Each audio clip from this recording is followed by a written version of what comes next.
કોંગ્રેસની જન આક્રોશ યાત્રા દરમિયાન પ્રદેશ કોંગ્રેસ પ્રમુખ અમિત ચાવડાએ જણાવ્યું કે છેલ્લા 10 વર્ષથી કેન્દ્રમાં અને 2 દાયકાથી ગુજરાતમાં ભાજપની સરકાર છે, પરંતુ એવો કોઈ કાયદો નથી બનાવ્યો કે જેનાથી ગામડા તૂટતા અટકે, સ્થળાંતર અટકે અને લોકોને અધિકાર મળે એવો ભાજપની સરકારે કોઈ પણ કાયદો નથી બનાવ્યો।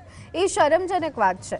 અમિત ચાવડાએ વધુમાં જણાવ્યું કે ખાલી નામ બદલવાથી લોકોનું ભલું નથી થતું, આખી દુનિયા ગાંધીજી સામે મસ્તક નમાવે છે। એમનું જ મનરેગા યોજનામાંથી નામ હટાવી મહાત્મા ગાંધીનું અપમાન કર્યું છે।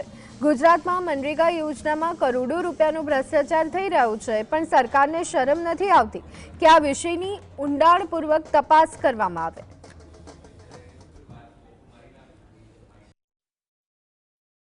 હપ્તા લેવા વાળા ગાંધીનગરમાં જે બેઠા છે એમની ખુરશી પણ હાલવા લાગી કે આ જન આક્રોશ યાત્રા જેમ જેમ આગળ વધશે આખા ગુજરાતની બહેનો અવાજ ઉઠાવશે।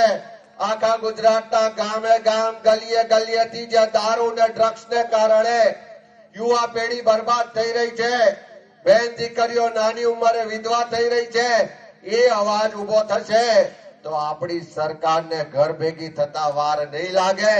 ये डर आ यात्रा थी उभो थयो छे।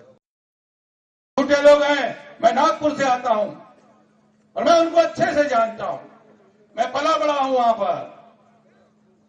इनके हथकंडों से बचने का समय है।